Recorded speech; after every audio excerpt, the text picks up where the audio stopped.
Three-phase induction motors are the most commonly used AC motors around. You'll find them in literally thousands of applications. With the ability to produce a lot of torque, three-phase induction motors typically power large industrial machines used for product manufacturing, processing, and other applications. Their simple construction, relative low cost, and low maintenance are the main reasons for their popularity. In this program, we're going to look at how an induction motor works and provide you with some basic information on the induction process. We're going to start by listing the components that make up a three-phase induction motor. Then, to help you understand how they all work together and the role that each component plays, we'll review the theories of induction and electromagnetism.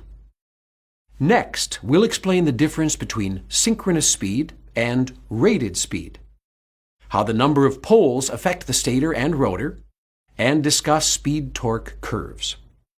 We'll define and compare NEMA motor designs, then take a look at the information that is typically found on an induction motor nameplate and explain what each specification means. And finally, we'll take a look at the various types of motor enclosures. Now, at the end of each section, we are going to ask you some questions to review the points that we have covered. Oh, one note before we start. In many applications, the speed of a three-phase induction motor is often controlled by a variable frequency drive. The information we present today will give you a good understanding of three-phase induction motors and prepare you for the next video in our series titled Variable Frequency Drive Basics. Let's get started.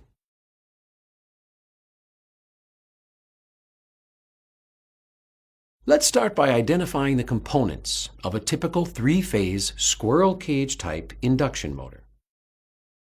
Inside the stator frame of the motor are the stator and the stator windings. The stator is made up of a series of stacked, insulated, and compressed iron slices with cutouts or slots through which we run the stator windings. We use stacked metal slices to reduce electrical losses in the system. Centrally located within the stator is the rotor. The rotor is basically a cylinder with an iron core, which is also made up of laminated slices, just like the stator.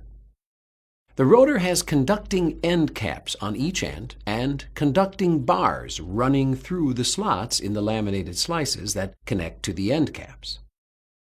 The result is a rotating cage that looks similar to a squirrel cage. That's why induction motors are commonly referred to as a squirrel cage motor.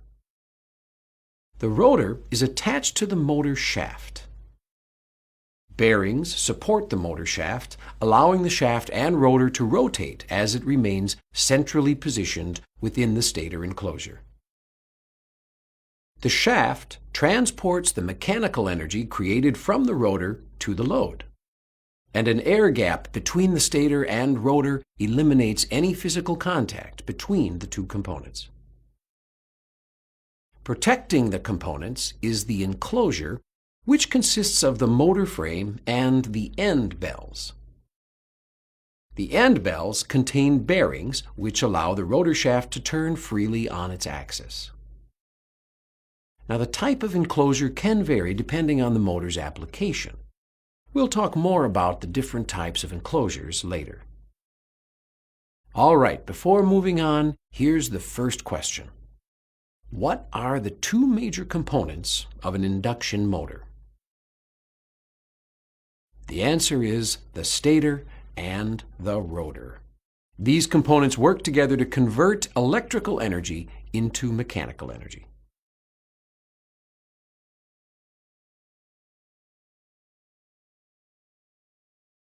In this next section, we'll talk about how these two components interact with each other to create electromagnetic induction. We'll start with a definition. So, what is electromagnetic induction?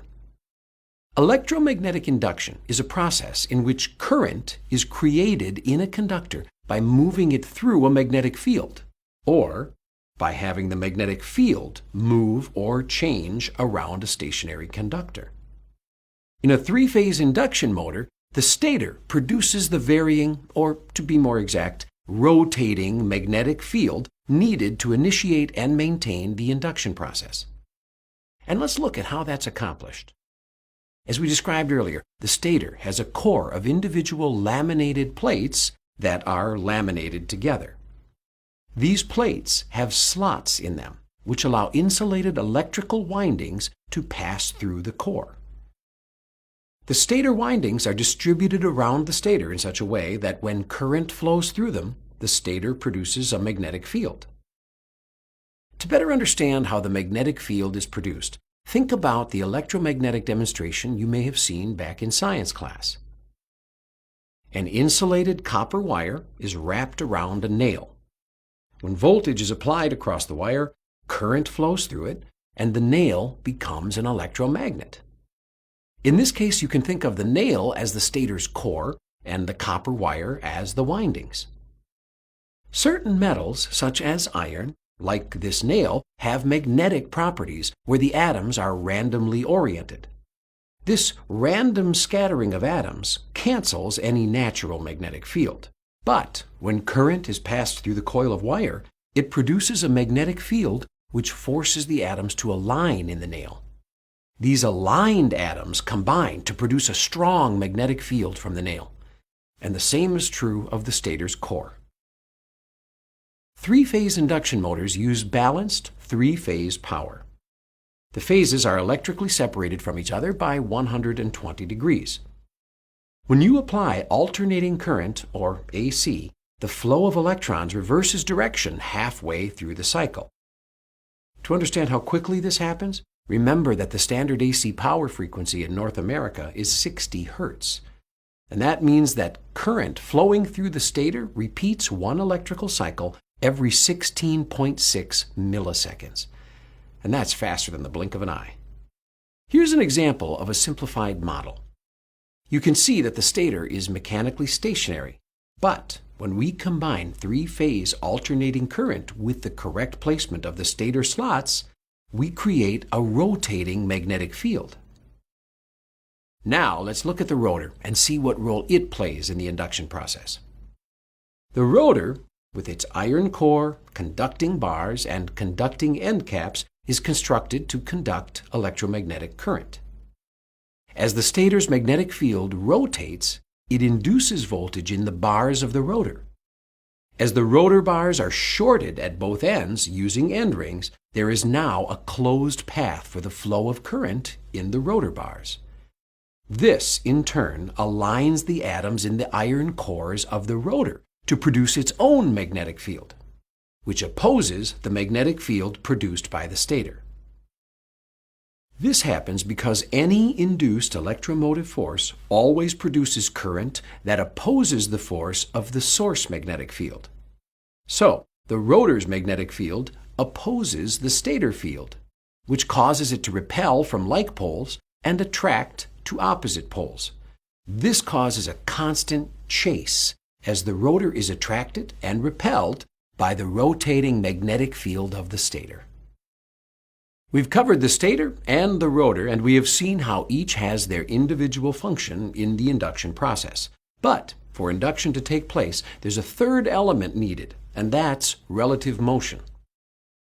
Generally speaking, relative motion is a calculation between the speed of one moving object relative to the speed of another moving object. In this case, the relative motion between the rotating magnetic field of the stator and the rotating rotor. As you can see, the rotor rotates slower than the stator. How much slower depends on the motor's external load and how much energy is lost internally from friction, induction leakage, and other causes. Now, here's another question. Is the rotor connected to the three-phase incoming power? The answer is no. The stator creates a rotating magnetic field which induces a voltage in the rotor bars, which are shorted on the ends. That allows current to flow in the rotor, which then creates its own opposing magnetic field to the stator field.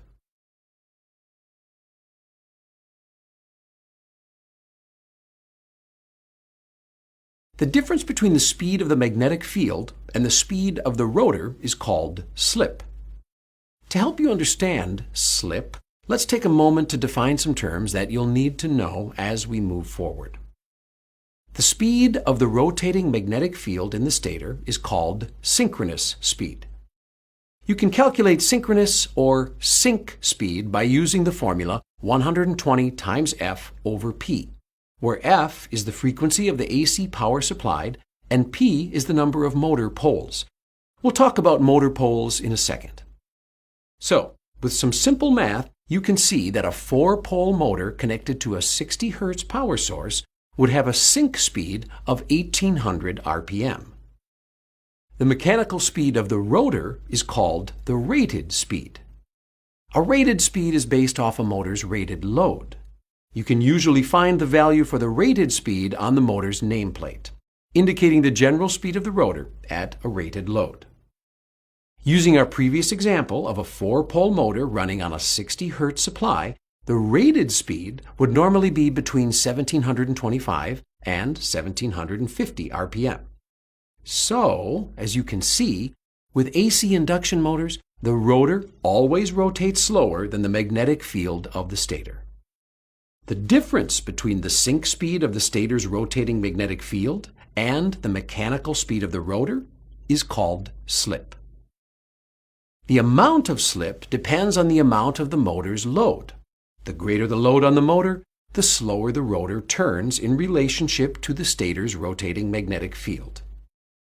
The more this difference increases, the more slip increases. To illustrate slip, pay attention to what happens to the speed of the motor as the load is increased and decreased.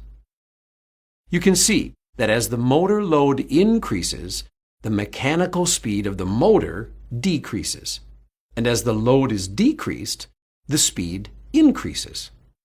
This increase and decrease in motor speed due to load is called slip. Well, let's take a moment to review.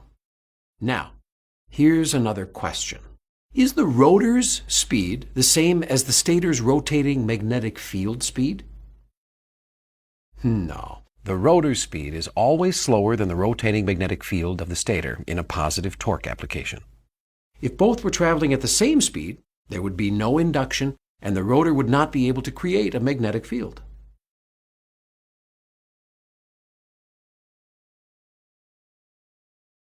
Induction motors can be constructed to handle various loads and various speeds. One way is to change the number of poles in the stator. You can increase or decrease torque by adding or subtracting the number of poles in the stator. The more poles there are, the slower the magnetic field rotates. Using the sync speed formula, we can explain why that is true. Revolutions per minute equals F, which is the motor's supply frequency in Hertz, times 120 divided by the number of poles. So, say you have a 2-pole motor powered at 60 Hertz. 60 times 120 equals 7,200. 7,200 divided by the number of poles, in this case 2, shows us that the stator's magnetic field will rotate at 3,600 revolutions per minute. But what happens to the motor's synchronous speed if we add more poles?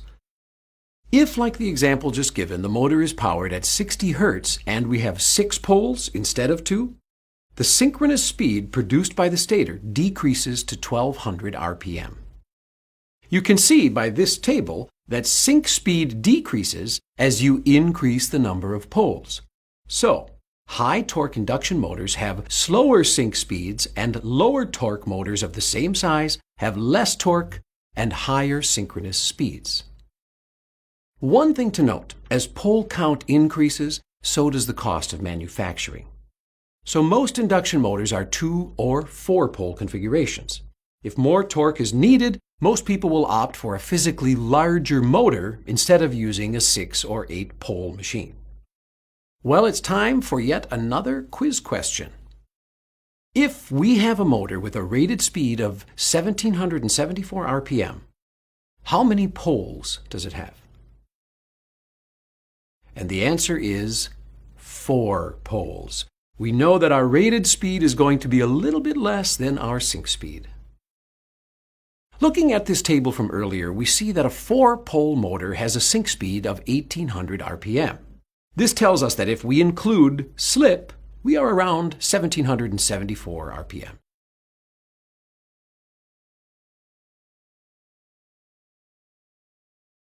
In this next section, we'll discuss speed-torque curves and what they mean. Induction motors are used to produce work or to complete a physical task. As they work, induction motors use electrical energy to produce the torque needed to accomplish that task. A speed-torque curve shows you how the torque produced by an induction motor varies throughout the different phases of its operation. Starting torque is the amount of torque an induction motor produces as it ramps up from a standstill. Looking at this example of a speed-torque curve, we can expect the starting torque to be about 150% of rated torque. Pull-up torque is the amount of motor torque available as the motor accelerates toward its rated speed.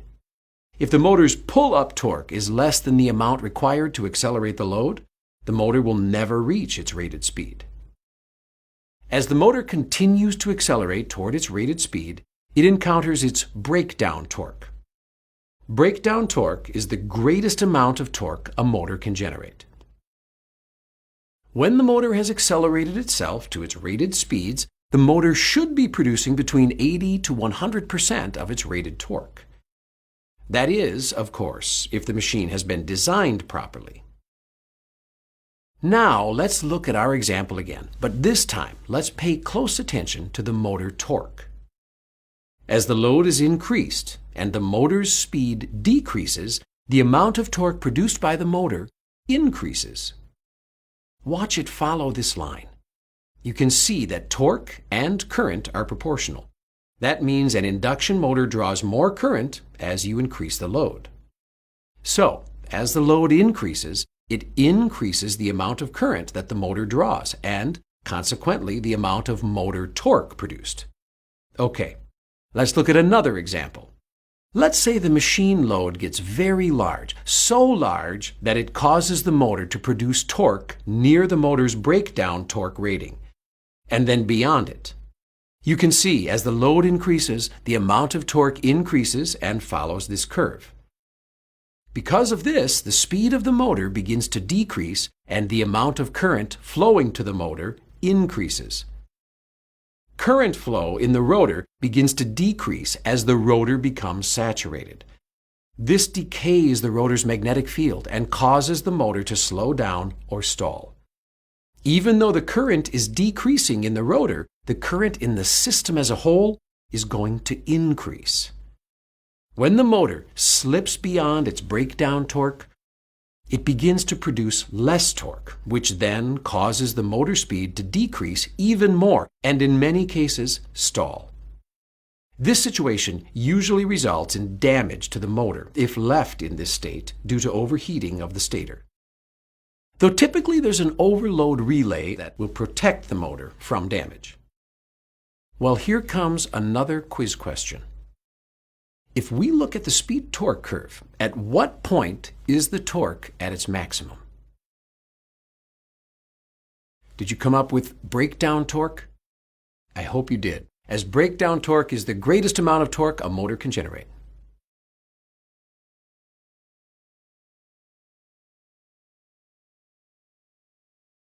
Now let's discuss the NEMA design types and why they are important. An organization called the National Electrical Manufacturers Association, or NEMA, establishes technical standards for the manufacturing of electronic products. NEMA has established standards for 4 different designs of electrical induction motors, which are A, B, C, and D, respectively. Each standardized design has unique speed, torque, and slip capabilities depending on the work they perform. NEMA Design A motors are allowed a maximum slip of 5%. They are similar to Design B motors in respect to torque output. However, these motors are not limited on their starting current.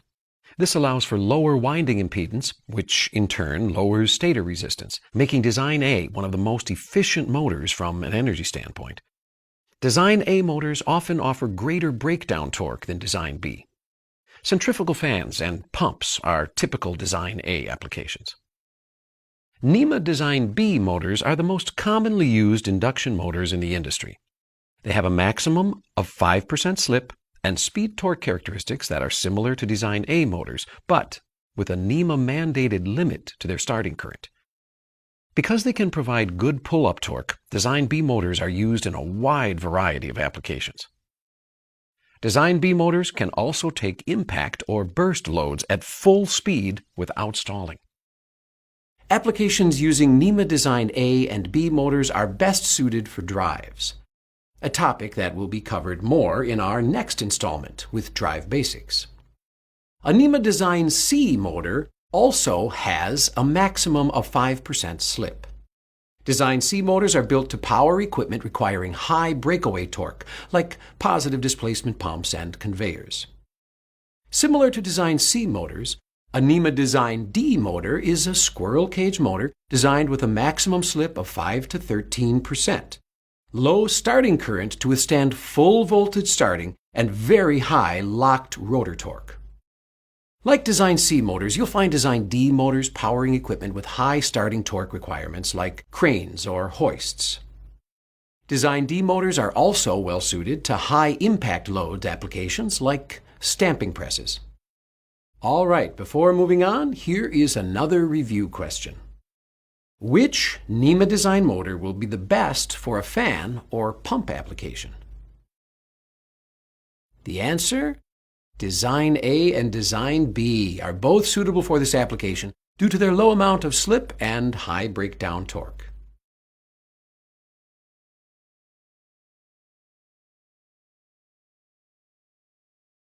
In this next section, we will give you an understanding of the information on an induction motor nameplate. In North America, NEMA also establishes the standards for the information provided on the nameplate. This information is vital to determining the motor's characteristics. Let's look at a typical nameplate.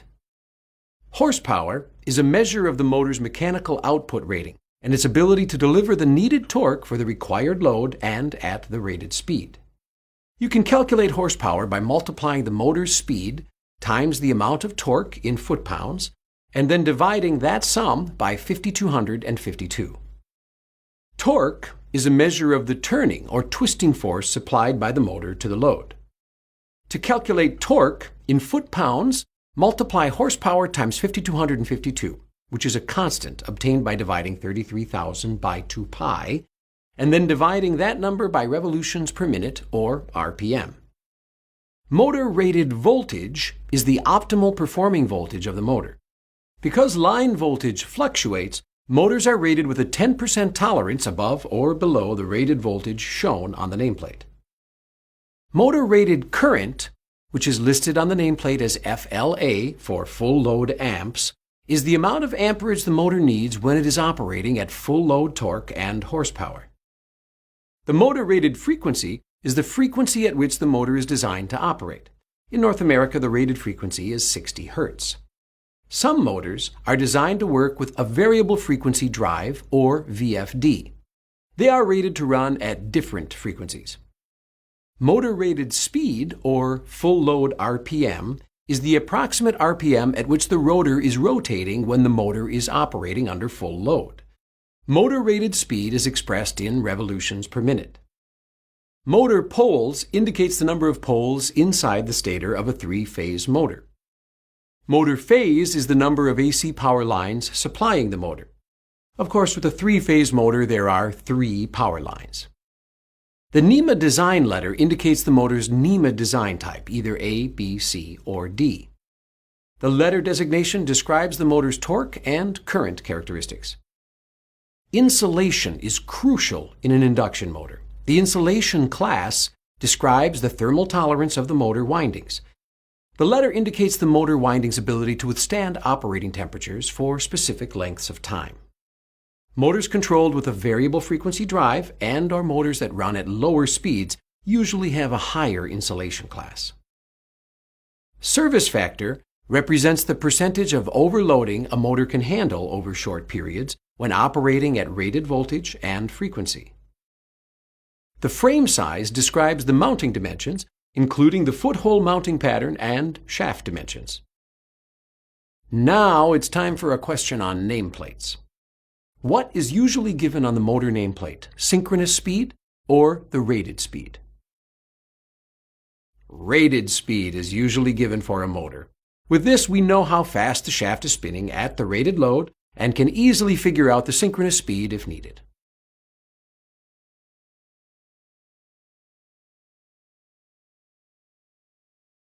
Standards have been established by NEMA for the types of induction motor enclosures. The standards are based on the motor's use and are designated on the nameplate as ENCL. An open drip-proof or ODP enclosure is typically used for indoor applications. The open drip-proof enclosure allows outside air to circulate over the windings while preventing any liquid from entering the enclosure within 15 degrees from vertical. A totally enclosed, non-ventilated, or TENV enclosure uses cooling fins to dissipate heat instead of a fan or vent opening. They're designed for installation indoor or outdoor in dirty and/or slightly damp conditions. A totally enclosed fan-cooled, or TEFC enclosure is cooled by a motor shaft connected to an exterior fan. Though they're not waterproof, TEFC enclosures are used outdoors in dirty locations. And the final type is a totally enclosed blower-cooled, or TEBC enclosure, which is cooled through forced convection by a rear-mounted blower. You'll find TEBC enclosures in both indoor and outdoor applications. Other types of induction motor enclosures include totally enclosed air-over, totally enclosed washdown, explosion-proof enclosures, and hazardous location enclosures. Young English Engineer. Your way to the electronics world. Like our Facebook page and learn more. Project provided by Tesla Institute. School of Electrical Engineering and Automation.